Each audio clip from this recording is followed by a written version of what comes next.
Сәлем достар. Мен қатты қобалжып тұрмын. Мен бүгін 1 сентябрь, 1 сабақ күні мектепте мұғалім болып жұмысқа кіріп жатырмын. Бірақ сыныпта ешкім жоқ әлі. Жан-жағыма қарасам әлі оқушылар келмеген. Оқушыларды күтіп отырмын. Өте қатты қобалжып тұрмын. Бірінші рет осы 5-сыныпқа берейін деп тұрмын. Алмайым десем де осы 5-сыныпты маған директор беріп қойды. Өте шумный, өте қиын мінездері ауыр сынып дейді. Көреміз енді. Оқушыларды міне 1-2 минутта сабақ басталу керек. Қоңырау әлі соқпады. Күтіп отырмын. Әлі ешкім жоқ. Маған сәттілік тілеп қойыңыздар. Саламатсыз ба? Сіз 5-сыныпта оқисыз ба? Иә. Мен қазір журналды қарап алайын. Ал мен журналды қарап отырмын, аты жөніңді айтып кетесің бе? Мен мына жақта түгелдеп қойайын. Мырзабек Ақылгүл. Ақылгүл. Жақсы. Сабаққа кешікпей келгеніңе молодец. Болды. Құрал жабдықтарыңды алып отыра бер, жүре ме? Шық, кіріңдер. Сабақ басталып жатыр, кешікпейміз. Ал, Абылай келді, Абылай. Ал, Абылай, отыр. Сабаққа кешікпей келдің бе? Өте ақылды жігіт екен. Абылай ма есімің? Өзі сыныпта бір ақыл екен. Ал, отыра ғой, жүре ма? Сабаққа отыр. Біреу тақылдатып жатыр. Ал, кіріңдер. Мына жақта сабақ қоңырау соққаннан кейін кім кеп тұр екен? Ойбай. Амандасу жоқ па? Сәлеметсіз бе? Мынау қандай сынып? Апайым, Мынау вообще жүгіріп жүр. мен екі дәптерге келдім. Молодец. Міне осындай Ақылгүл сияқты болмайсыңдар ма? Күнделікті кеше алдым. Ужас. Мынау масқара ғой мынау. Абылай, отырсайшы орныңа. Абай енді ақылды ғой. Апай, Ау, жоқ. ручкаң қайда?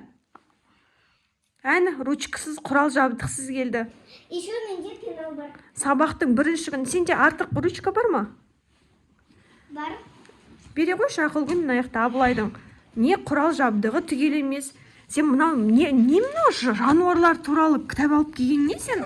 Мектепке қатысты сабақ қайда? Кітаптарың қайда? Алып келмедің ба? Апай бұл жануарлар әлемі деп ауыстырып алған шығар. Ойбай, сен өзіңе қарап алсайшы, айналайын-ау, аты жөніңді айтшы, аяғыңды түсірші, анау не масқара мынау? Апай, менде неше түрлі ручкалар түсі бар. Сізде қоймайды екенсіз, сөйлеп қайта. Мен танысып алайыншы, мына жақта бір.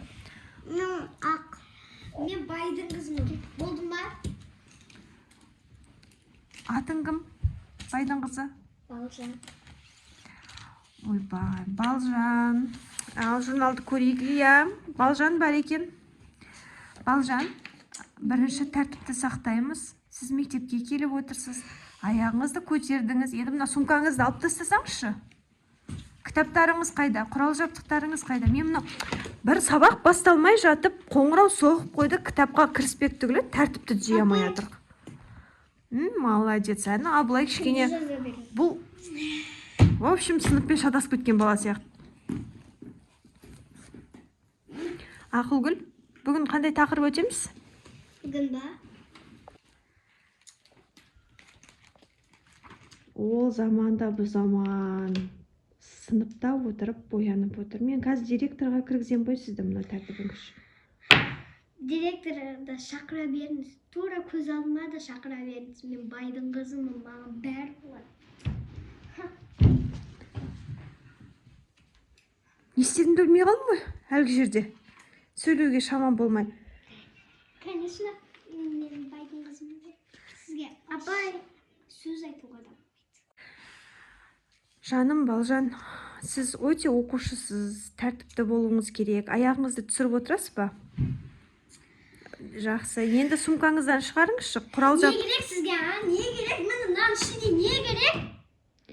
Енді ручка керек, дәптер керек, қалам, кітап деген сияқты заттар болу керек шығар. Мен сізге $100 бола ма? Мен сізден бұны сұраған жоқпын. Балжан, мен сенен бұны сұраған жоқпын. Маған тек қана осы тәртіпті сақтап, сабақты бастауға кедергі келтірмеңіз. Мен сіз өте тәртіпсіз қыз екенсіз. Сізді кім тәрбиелеген? Мен вообще таңғалып тұрмын. Сумкаңызда ручка бар ма өзі? Ручка деген зат бар ма? Ручка деген зат менде жоқ. Не үшін келдіңіз мектепке? Ой, мені қинап әкелді. Осы жерге отырамын мен. Енді сабақ білім алуға кішкене тырысайық та, мына жақта міне оқушылар сабақты бастай алмай отыр. Мына жақта Абылай отыр. Сурет салып.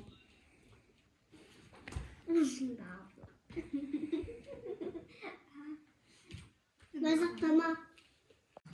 Басыңнан ұрды ма Абылай? Сенің? Балжан, сіз маған кедергі келтірмек түгілі, мына оқушыларға да кедергі келтіріп жатсыз. Ой, сіз сабақты бастай беріңізші, мен отыра берем.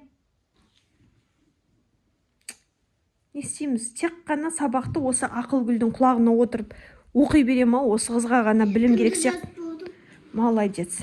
Жазайын ба? Я тақырыпты жазып, осы кітаптың 20-шы бетін ашып оқи беріңізші. Мен қазір заводқа срочно барып келмесем, менің нервім жетпейтін сияқты. Ақылгүл, мына сыныпқа қарап отырыңызшы, жарай ма? Балжан, сіз особенно мына тәртіпіңіз вообще.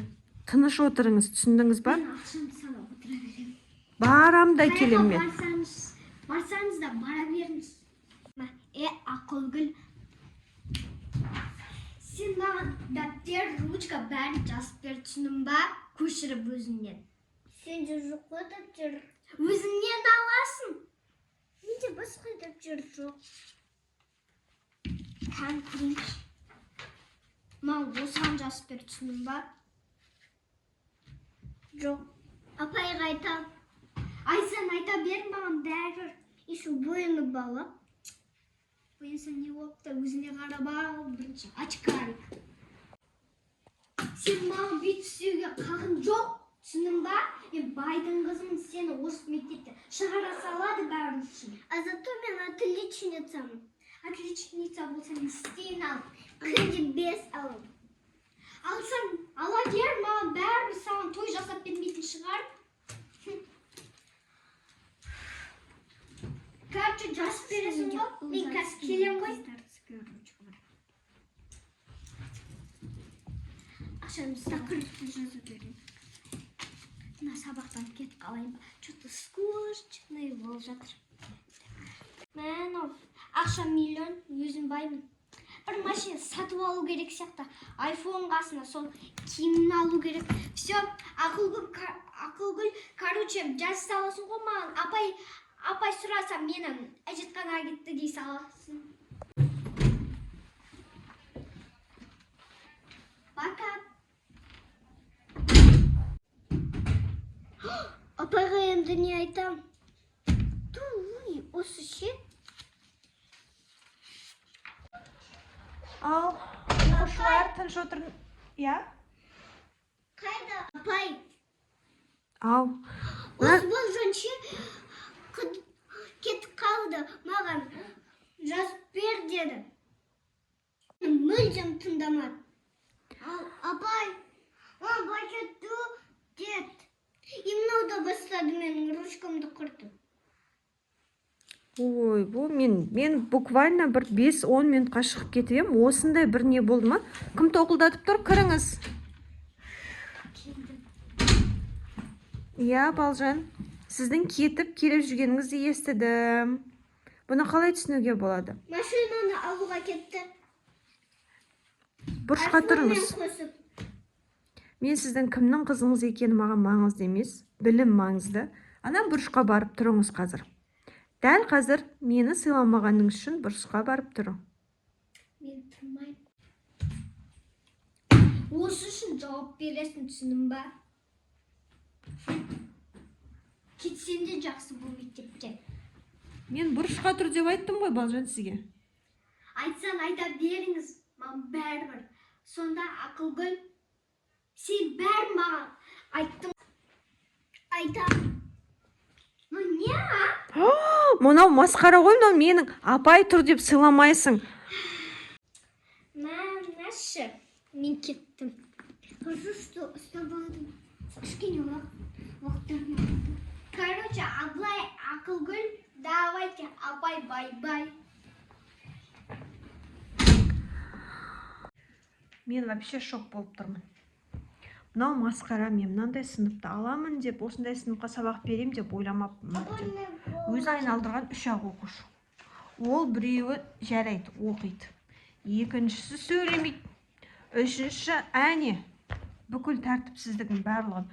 Бір балжан бүкіл сыныпқа жетті. Мынау масқара болды, мынау масқара.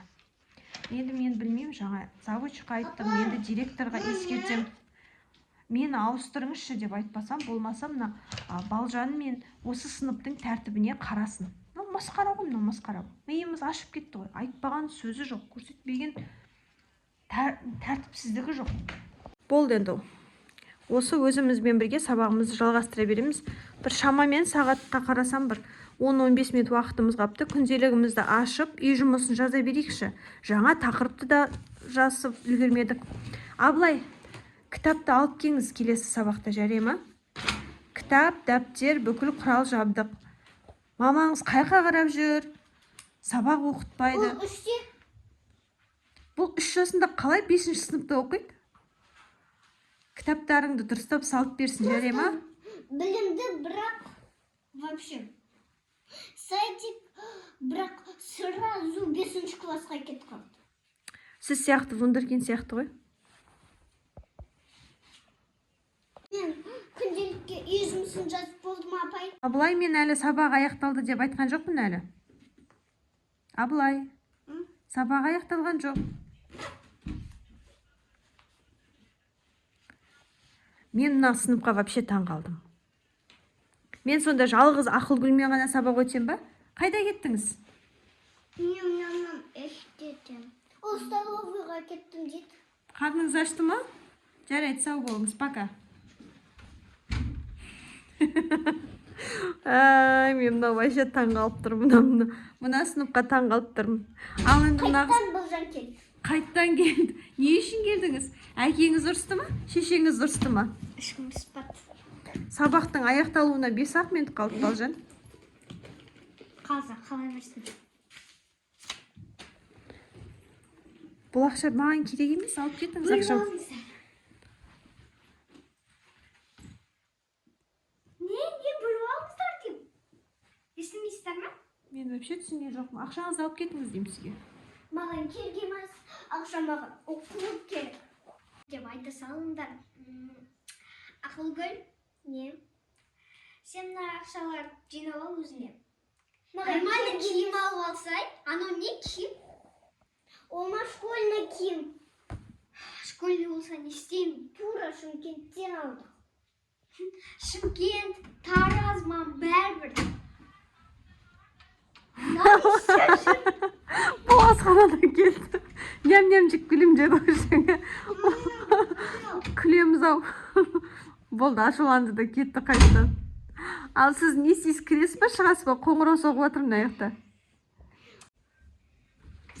Короче, чау-чау. Ал Ақылгүл, шок болып отыр кішкене. Даже тақырыпты да жазып үлгермедім.